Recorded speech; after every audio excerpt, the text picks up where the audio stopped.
Hello everyone, চলো আজ তোমাদের সাথে গল্প করতে করতে একটা রান্না সেরে ফেলি।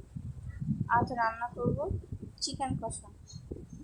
প্রথমে কড়াইটা বসিয়ে দিয়েছি, তারপর গরম করে সাদা তেল ঢেলে দিলাম।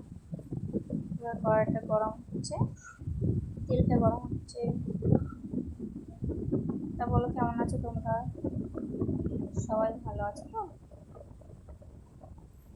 আমি আবার একটু বেশি কথা বলতে পারি না, একদমই পারি না, সত্যি খুব নার্ভাস লাগে। আমি একটু চিকেনের মধ্যে একটু পেঁপে দিয়েছি, আমার ভালো লাগে।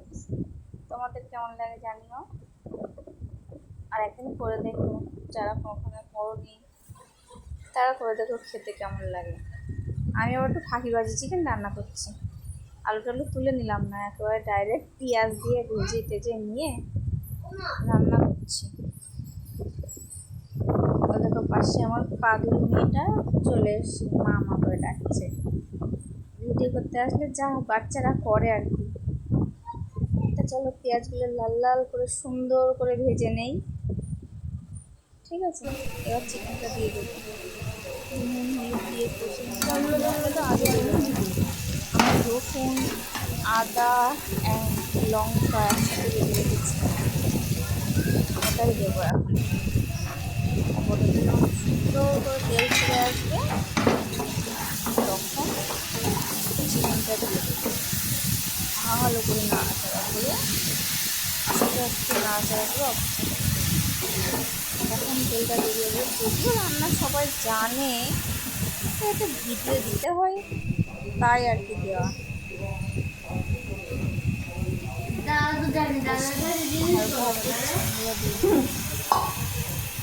বাবা একটু বেশি করে এনেছিল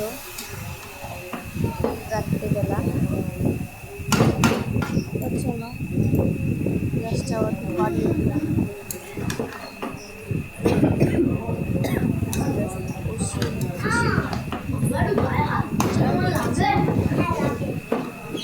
তোমাদের আশা করি পেঁপে দিয়ে রান্না করলে কিন্তু একটা উপকার আছে, জানো তো?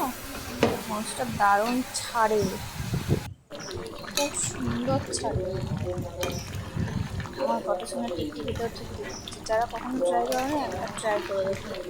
কিছু কিছু করে দিলে ওগুলো খুঁজেই পাওয়া যাবে না। তা অবশেষে রান্নাটা আমার